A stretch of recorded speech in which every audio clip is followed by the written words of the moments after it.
Olá, eu sou Fernanda Macaíba, artista e educadora, e juntamente com o grupo Bordados Poéticos do Sesc Paraty e a Cartago Educacional, eu estou iniciando o nosso 5º encontro. E hoje nós vamos falar um pouquinho sobre habitar e habitar. Você já deve ter escutado alguém dizendo que o habitat natural de determinado animal é X, né? E o nosso habitat natural qual será? Será a nossa casa, nosso apartamento, sítio? Ou será que não é nenhum desses? Será que nós deixamos o nosso habitat natural para morar em um habitat artificial? O que você pensa? Além disso, o que é habitar?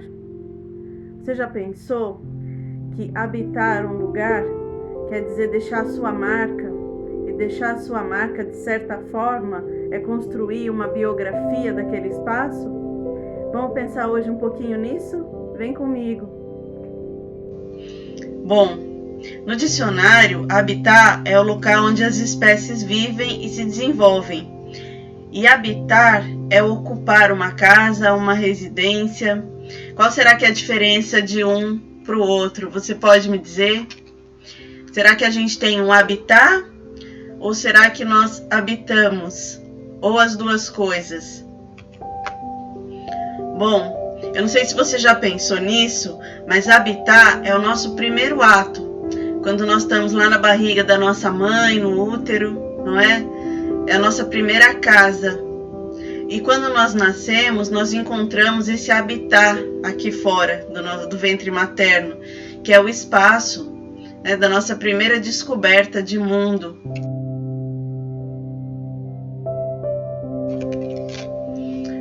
Bom, depois que você escutou a história do Zimmer, eu gostaria de ler para vocês o que ele fala dessa história. Ele diz que o verdadeiro tesouro, aquele que põe fim à nossa miséria e às nossas provações, ele não está nunca muito longe, e não é preciso procurá-lo num país distante. Ele habita enterrado nos recantos mais íntimos de nossa própria casa, quer dizer, do nosso próprio ser. Ele está por detrás de nosso fogão, no centro doador de vida e calor que comanda a nossa existência, no coração do nosso coração, mas só se nós soubermos escavar. Mas há então o fato estranho e constante de ser somente após uma longa viagem a uma região muito distante, a um país estranho, sobre uma terra desconhecida, que o significado dessa voz interior grita para nós, e ele se revela. E a esse fato estranho e constante vem se juntar outro, a saber, que o que nos revela o sentido da nossa viagem misteriosa interior, ele deve ser um estranho, possuidor de uma outra crença e de uma outra raça. Então, eu não sei se você alguma vez já passou por uma situação dessa, mas quando nós recebemos um estrangeiro na nossa casa, ou quando nós vamos para outro país, e essa pessoa fala para nós do lugar que nós habitamos, a nossa experiência é totalmente diferente. O olhar do outro é muito diferente do olhar que nós temos, nós que estamos todos os dias no mesmo lugar. Então o Bachelard, ele nos diz que a nossa casa, ela não é só um lugar onde a intimidade tem uma maneira de presença, um modo de presença livre. Ela é uma efetivação simbólica da nossa presença no mundo. E realmente a nossa casa está sempre em transformação. A estrutura pode ser a mesma, mas o lugar, os espaços, como nós construímos, tudo que nós trazemos de fora, ele se modifica. Bom, o Bachelard também diz que a casa é o nosso canto no mundo, né? O nosso primeiro cosmos, nosso primeiro universo. Você se lembra da sua primeira casa, como ela era? Geralmente nós não temos lembranças de quando éramos muito pequenos. Eu, particularmente, começo a me lembrar da casa que eu morava quando tinha por volta de uns 3 anos. Eu lembro de algumas sensações do tapete da sala, do sofá. Eu lembro do meu quarto, dos sons que eu escutava de vários ambientes da minha casa, da casinha dos fundos, do espaço que eu tinha embaixo da escada do sobrado que eu morava. E a sua primeira casa, como ela era? O Mia Couto, um grande escritor moçambicano, ele diz que o importante não é a casa onde nós moramos, mas onde em nós a casa mora. Isso é uma grande verdade, porque sempre dentro de nós existe uma casa ideal. Quando eu pergunto para você, se você pudesse escolher uma casa para morar, como ela seria? Quais as sensações que ela traria para você? Como seria o seu quarto, a sala, a cozinha? Você consegue imaginar toda essa planta, dessa casa imaginária, de sonho, que nós desejamos, a casa ideal.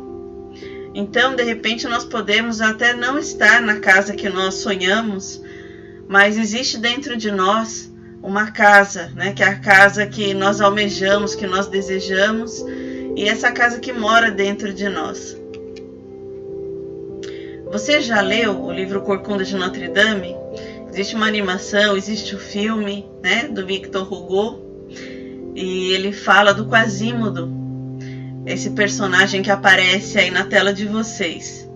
O Quasimodo, ele ficava trancafiado dentro da Catedral de Notre Dame, e nesse momento estamos todos um pouco Quasimodos, não é mesmo? E eu acho muito interessante essa imagem da Corcunda, porque na catedral o Quasimodo ele tocava o sino, e o formato do Quasimodo acabou se transformando, com o passar do tempo, no próprio sino. Então eu trago aqui para vocês um trecho da obra do Corcunda de Notre Dame, que diz que a catedral ela fora sucessivamente o ovo, o ninho, a casa, a pátria e o universo. Quase se podia dizer que ele havia tomado a forma dela, como o caracol toma a forma da concha. Era sua morada, sua toca, seu invólucro. Estava, por assim dizer, colado a ela como a tartaruga ao casco. A rugosa catedral era sua carapaça. E hoje o meu primeiro convite para vocês é fazer um desenho, uma colagem, ou também você pode escolher alguma outra técnica artística para se apropriar, desse formato, dessa casa e do seu próprio corpo. Eu gostaria que você escolhesse, a casa ou um objeto pessoal e que você se aproprie desse formato. Como que esse formato poderia aderir ao seu corpo? Vamos lá fazer esse exercício?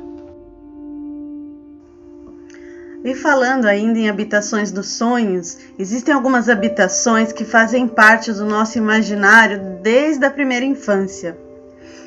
São aquelas residências, aquelas habitações próprias dos contos de fada.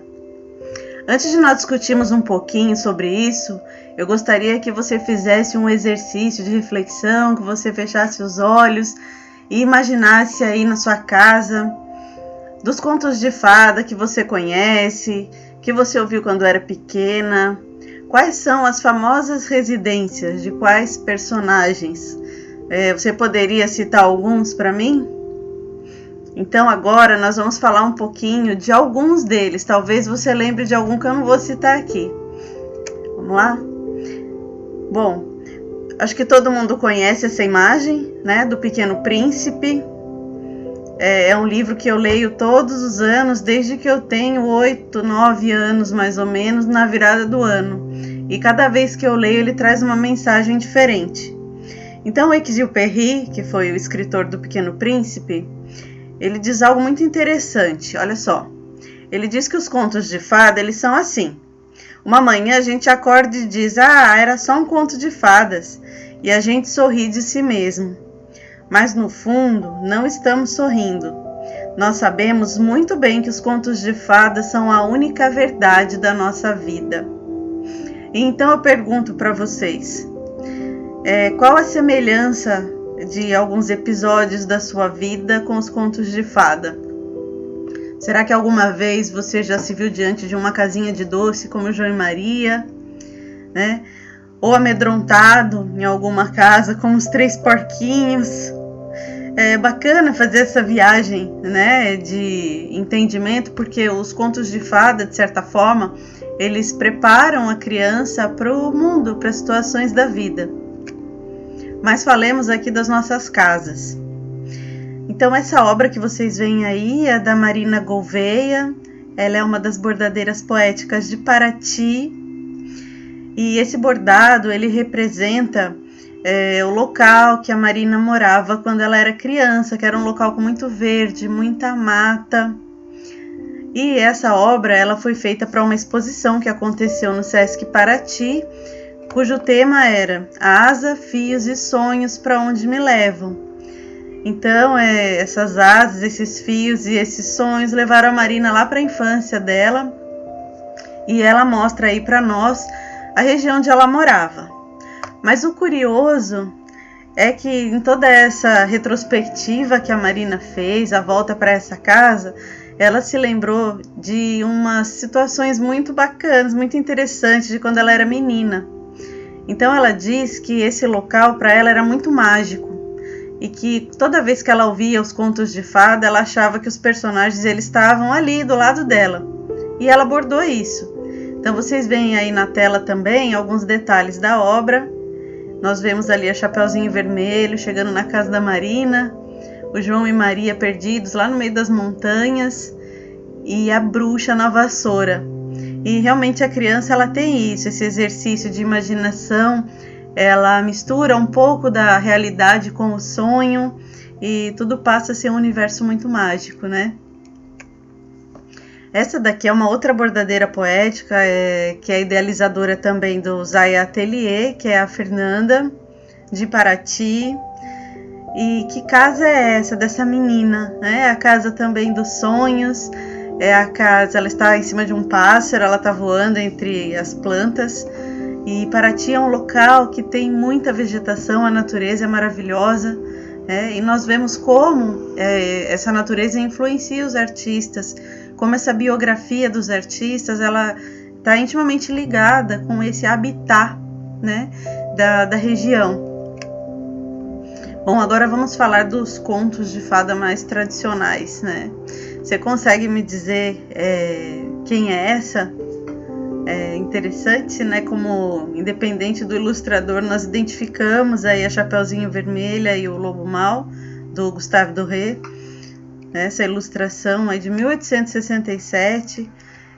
Isso daí é uma ilustração de um conto da Chapeuzinho Vermelha, o conto do Perrault, que é uma versão mais adulta, né? Que o lobo pede para Chapeuzinho Vermelho se deitar do lado dele. E que casa é essa? Será que essa casa do ilustrador corresponde à casa que você imagina da Chapeuzinho? E agora eu mostro para vocês essa outra ilustração do Adolfo Serra. Que conto você acha que é? É interessante como a interpretação é muito diferenciada, existem milhões de possibilidades de interpretar o mesmo conto. Então aqui nós temos a Chapeuzinho na floresta, e a floresta é o próprio lobo, o lugar do medo. É muito simbólica essa ilustração do Serra, ela foi premiada, né? Uma ilustração completamente diferente do que a gente está habituado a ver. E aqui mais uma ilustração que ele fez para Chapeuzinho Vermelho. Então a casa da vovozinha, ela tá intimamente ligada ao rabo do lobo, né? Tá espetada nesse rabo aí do lobo. Então são casas diferentes dos ilustradores, mas elas falam do mesmo conto, da mesma história.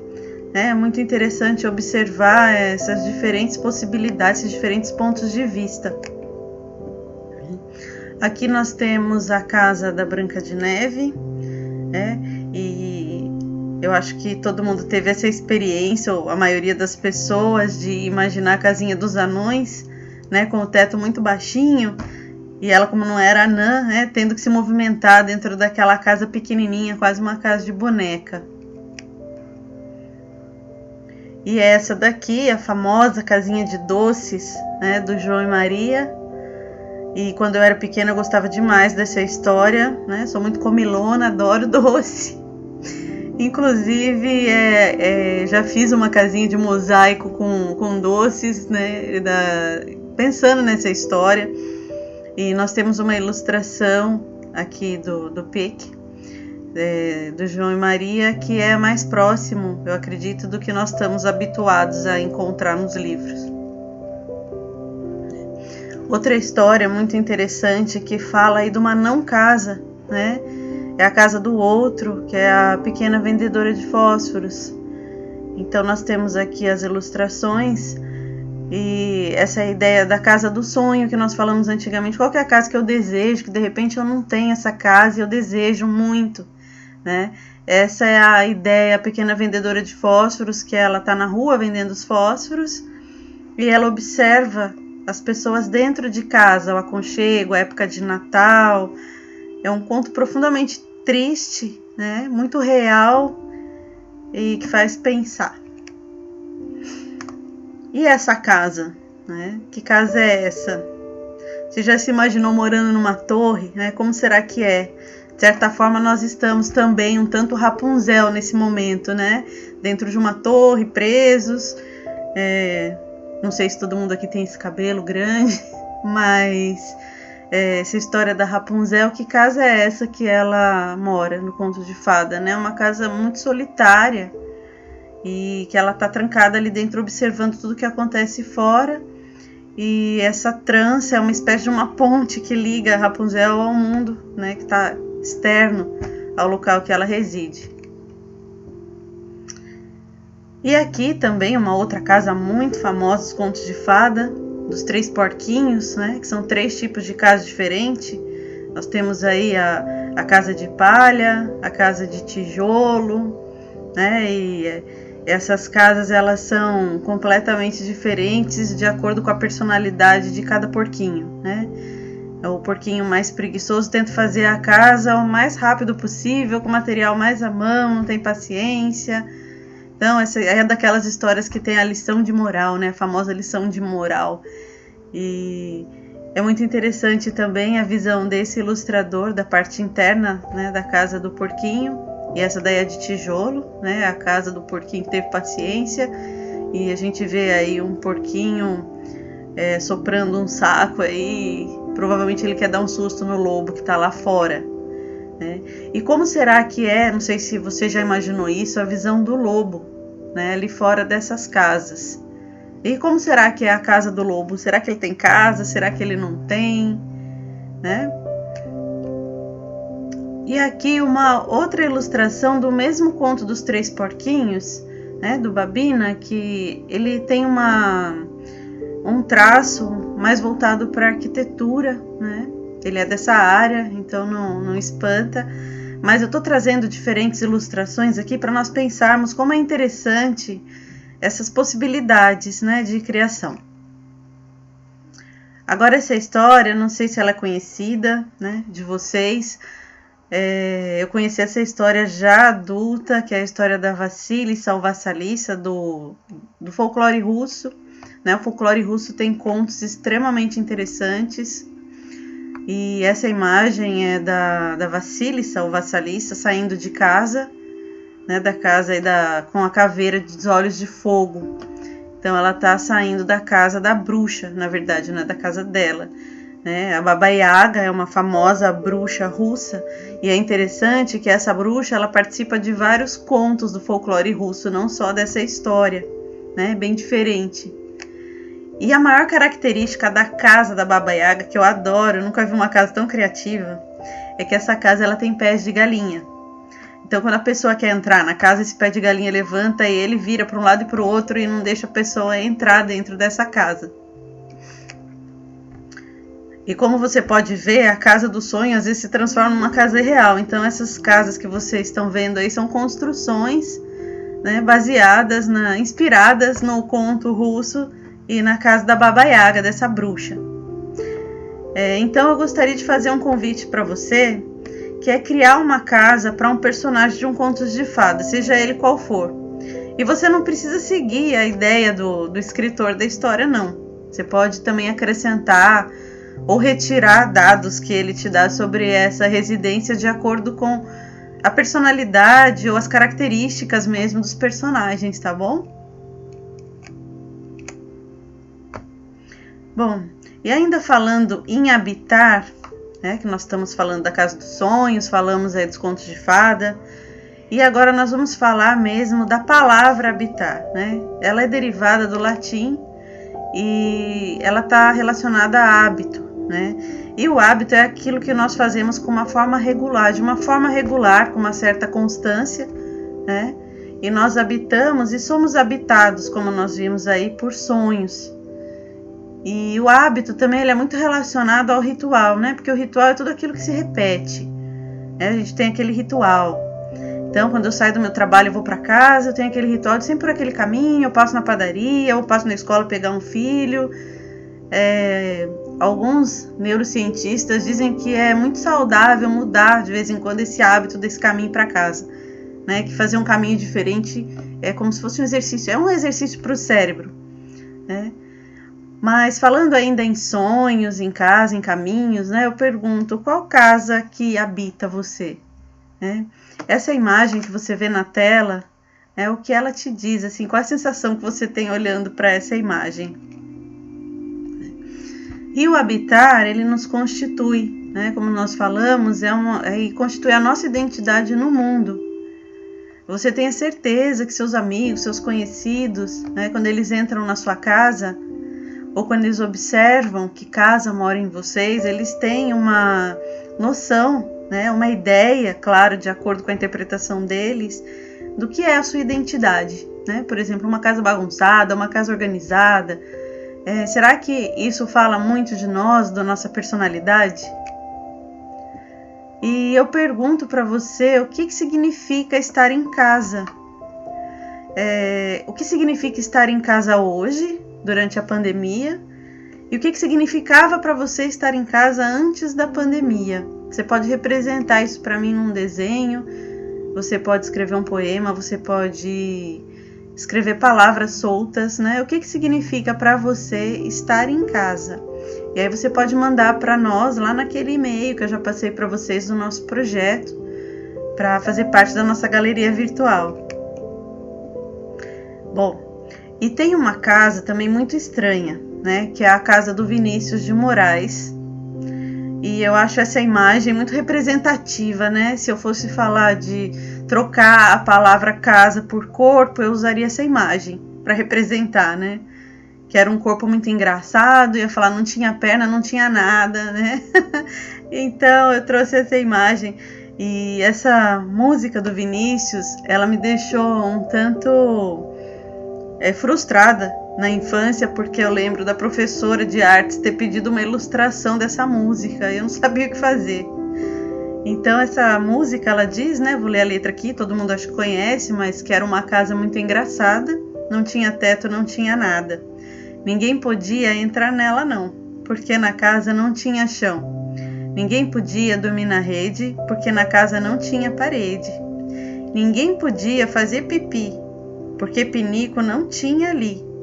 Mas era feita com muito esmero na Rua dos Bobos, número 0. Então, não é uma vingança, mas é um convite. Eu gostaria que vocês criassem uma casa para essa música do Vinícius, aquela casa que eu me senti frustrada e não consegui criar, né? Transfiro para vocês o convite, né? Bom, e quando eu falo em entrar em casa, né? O que é entrar em casa? O que eu preciso para entrar numa casa? Eu preciso, primeiramente, de uma porta, ou de uma janela, para os mais ousados também, né? Os ladrões gostam de entrar pela janela. E o Antônio Lobo Antunes, que é um escritor muito famoso, ele diz que nós somos casas muito grandes, muito compridas, e é como se morássemos apenas num quarto ou 2. Às vezes, por medo ou cegueira, não abrimos nossas portas. Então eu pergunto aqui para você, né, em que momento que você não abre sua porta, né? Em que situação você não abre sua porta? E também em que momento a gente pode pensar no nosso corpo como metáfora de uma casa, a nossa alma, e quais são os cômodos que nós habitamos e quais nós deixamos de lado, porque às vezes nós somos, né, tão seletivos em habitar a nós mesmos, e nós temos tantos cômodos, tantas possibilidades, tantos pontos de vista, né? E é uma pobreza por medo, às vezes por falta de coragem, morar numa casinha de 2 quartos, se nós podemos morar em uma com muitas suítes e um jardim, né? Bom, e falando em casa, e falando nesses habitares, Eu não poderia deixar de falar para vocês do Stephen Hawking, que escreveu O Universo numa Casca de Nós. É um livro que ele tem uma linguagem bastante acessível, mas ele traz informações que necessitam de algum conhecimento aí da física quântica, né? Enquanto Einstein dizia para nós que Deus não joga dados, porque para ele certamente o universo tem uma lógica, essa nossa casa maior, né? O Hawking ele traz questões da física quântica, de algumas incertezas, né? Como transitar entre uma coisa e outra, enfim. Mas o que pouca gente sabe é que o título do livro do Hawking, ele não foi criado pelo escritor, ele foi retirado, na verdade, né, inspirado, na verdade não é inspirado mesmo, ele extraiu de Shakespeare, né, de Hamlet. E Hamlet diz ali em Shakespeare que ele poderia viver recluso numa casca de nós e se considerar rei do espaço infinito. Como é que é isso, gente? Como que é viver num espaço muito pequeno e se sentir infinito? Será que isso é possível? Eu particularmente acredito que sim. E você? O que você acha? Será que um espaço material ele implica num espaço espiritual, psíquico? Eu gosto muito de observar as crianças, porque crianças elas têm às vezes um pedacinho de tecido na mão, um pedacinho de um brinquedo quebrado, e aquilo para elas se transforma em muitas histórias e muitas coisas. E elas consideram rei ali, né? A criança considera uma rainha daquele espaço, que é o espaço da imaginação, do sonho. Então eu deixo aqui o convite para que vocês leiam Hamlet, quem não leu, né? E é um livro muito importante na formação humana, que fala de aspectos de personalidade que nós conhecemos em várias pessoas. E nos ajuda também a entender um pouco dessa casa que é o nosso corpo, que é o ser humano, e modos de se comportar e de se manifestar no mundo que cada um tem. E aqui eu tenho um trabalho artesanal. Não sei se foi inspirado no Hawking ou em Hamlet, mas é fato que uma pessoa que talvez não conheça tudo isso, mas viva num ambiente que tenha frutos que deixem essa casca, elas podem olhar para isso e falar: nossa, poderia construir uma casa aqui dentro. E aí esse é o meu convite para vocês. Eu gostaria que vocês fizessem uma casa, não necessariamente numa casca de nós, porque nem todo mundo tem uma casca de nós disponível, mas fazer uma casa dentro de algum invólucro, né, ou de um pequeno objeto. E é um desafio, porque um espaço pequeno você tem que ser muito seletivo para escolher o que vai caber dentro dele. E para finalizar nosso encontro de hoje, nós vamos falar do ovo. O ovo para você, ele é uma casa ou ele é uma semente? Essa imagem que você vê aí na sua tela é de um ovo de avestruz. Já há muitos anos as pessoas utilizam esses ovos como objetos decorativos, luminárias, porque ele é muito grande e a casca ela lembra uma porcelana. Hoje na internet você consegue comprar essas cascas de ovos de avestruz para fazer pintura ou para perfurar. É muito comum que as pessoas tenham um certo fascínio por esse ovo.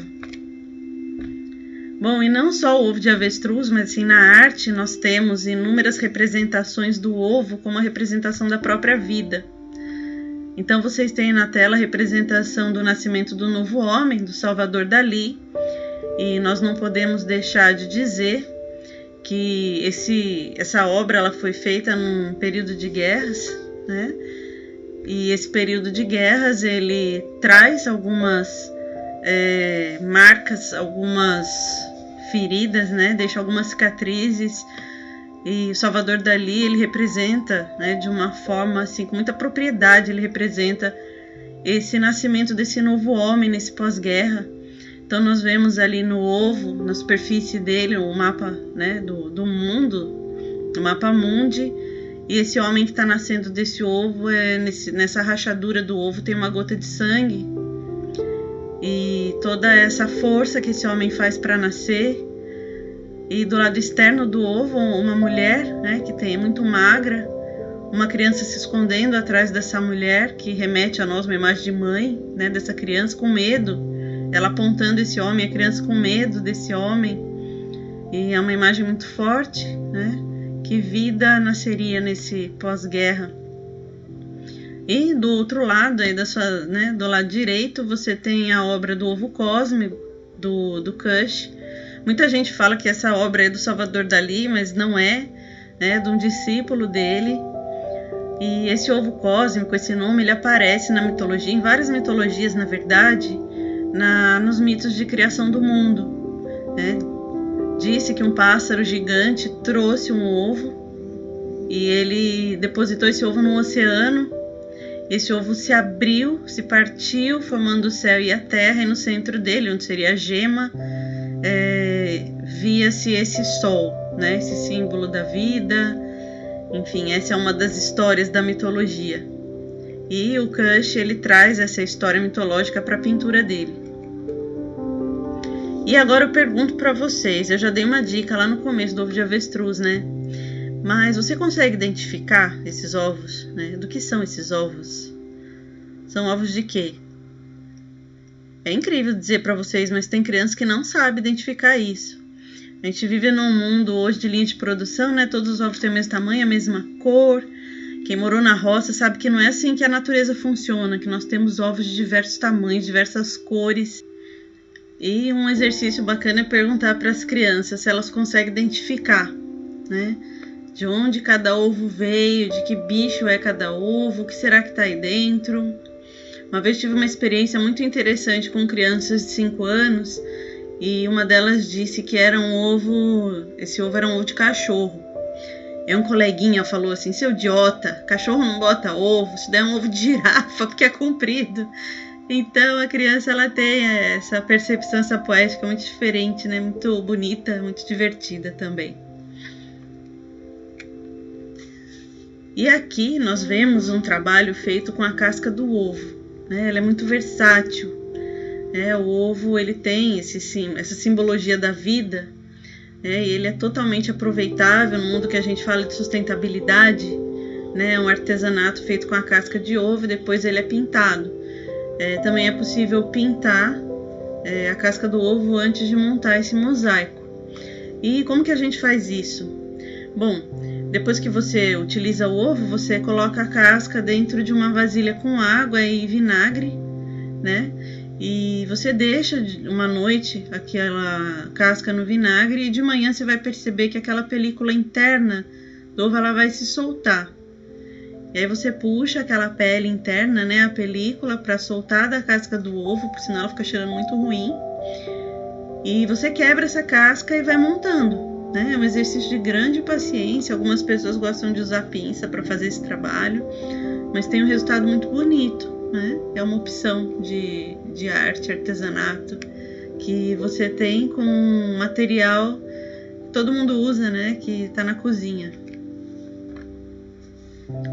E esse ovo que aparece na sua tela, você já ouviu falar dele ou desses ovos? Né? São ovos muito preciosos, tanto no material quanto no significado. São os ovos Fabergé. Eles foram feitos para os czares da Rússia, com ouro, com pedras preciosas. E dentro desses ovos eram colocados pequenos bibelôs, né? Nem sei se pode chamar de bibelô, porque é muito nobre, é muito interessante, é muito bonito. Então os czares da Rússia, eles presenteavam pessoas muito queridas com esses ovos, né? E não é também por acaso que estamos falando em literatura, e creio que você já deve ter ouvido falar do conto da galinha dos ovos de ouro. Será que ela botava esse tipo de ovo aí do czar? Será que o Fabergé só copiou a ideia da galinha dos ovos de ouro? E aí nós temos uma versão também, né, contemporânea, comestível, digamos assim, que é o Kinder Ovo. Não sei se foi inspirado nos Fabergé, mas é fato que existe aí uma semelhança de estrutura, né? Um ovo que dentro traz um brinquedo que as crianças gostam, né? Uma surpresa. E outros ovos também bastante característicos, né, folclóricos, são as peçancas, ou peçanca, né, que simboliza a vida, assim como nós já falamos das obras também de arte que nós vimos e do simbolismo do ovo como vida. Esses ovos eles são próprios dos ucranianos e ele é preparado não para presentear um amigo, alguém conhecido, mas sim as divindades no início da primavera. Depois, com o tempo, é claro, né, atualmente no Paraná, aqui no Brasil, nós temos pessoas que trabalham com isso e eles são muito bonitos, né, muito simbólicos, muito atrativos, e esses ovos são utilizados hoje realmente para presentear as pessoas ou como objeto decorativo. E meu convite para você agora, né, é pensar em uma pintura numa casca de ovo. Como fazer isso, né? Para ter a casca do ovo inteira, você vai precisar fazer um furo na parte de baixo do ovo, ou com uma pontinha de faca, né, ou com um martelinho muito fino, se você tiver, ou quem tem o Dremel, ou uma broca, até uma agulha mais grossinha. É um exercício de paciência até sair todo o ovo, né, a clara e a gema, e fazer uma pintura nessa casca. E depois você manda para nós a imagem, para nossa galeria virtual, né? Que imagem que você escolhe para pintar o seu ovo. E nós estávamos falando de ovo e a primeira pergunta que eu fiz para vocês é se era uma semente ou se era uma casa, né? De certa forma, uma semente da vida. E nós estamos falando em habitação, o ovo não deixa de ser uma casa, mas também quando a gente pensa em casa, a gente pensa em ninho, né? Quando a gente fala, eu quero ir pro meu ninho, né? Uma casa gostosa, aconchegante, ninho é um lugar de aconchego. E aí essa imagem que você tem aí, você acha que é uma imagem natural? Qual que é o tamanho disso, né? Será que é um ninho de um pássaro? Ou será que foi feita pelo homem inspirada nos ninhos? E quando a gente pensa em ninho, a gente pensa às vezes, né, num ninho de pássaro, mas nós temos aí o ninho de cobra, né? As pessoas costumam olhar para esse ninho de uma maneira um pouco pejorativa, né? Mas esse é um valor que nós atribuímos a esse ninho, mas é um ninho como outro ninho qualquer da natureza, né? E as pessoas usam essa expressão, aquilo ali é um ninho de cobra, para falar de um lugar onde algumas pessoas não são muito bem intencionadas. E aqui nós temos o famoso construtor da natureza, o João de Barro, né? Você vê que ele tem ali uma habilidade, inclusive, para fazer edifícios, né? 5 andares aqui de casinha de João de Barro. E eu não sei se vocês sabem, mas o João de Barro, quando ele não está mais usando a casa dele, alguns outros passarinhos enxeridos, eles vão lá e tomam conta da casa. Como vocês podem ver aí, né? Eu acho que é um periquito, não sei qual que é essa espécie, morando numa casa de um João de Barro. E aqui nós temos outros ninhos. E o formigueiro também não deixa de ser um ninho, né? Um ninho de formiga, com uma configuração completamente diferente. E como o homem sempre se inspira na natureza, né? É inevitável encontrar as casas de árvore ou os artistas land art que trabalham com elementos da natureza e se inspiram na natureza para fazer as obras. E também dentro de casa, esse ninho aí com várias almofadas, ovos e uma pessoa dentro, né, um objeto de decoração. E o meu convite para vocês agora é criar um ninho e fotografar. Você pode usar o material que você quiser. Uma das grandes preocupações hoje com os pássaros, né, eu deixo aqui essa informação, é que os pássaros eles têm usado fios elétricos para fazer ninho e com isso eles acabam se enforcando, se machucando, né? E infelizmente é uma condição que o homem trouxe para a natureza que não é muito bacana, né? E ao contrário, a natureza não nos oferece esse tipo de risco com esses materiais para a construção de ninhos, né? Se nós quisermos. Então, eu quero que vocês pensem aí que material dentro de casa vocês têm para fazer um ninho, né? Um cobertor, almofadas, ou uma coisa bem diferente, bem inusitada, né? E relembrando, o nosso e-mail para envio das imagens que você criou é projetobiografemos@gmail.com.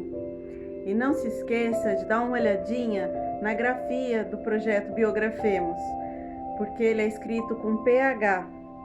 Tem um quê de nostalgia nisso, não é? E eu espero que você tenha gostado desse nosso encontro de hoje. E logo nós postaremos para você um link para acesso de todas as imagens que foram enviadas para nós e que fazem parte dessa nossa galeria virtual. Um grande beijo!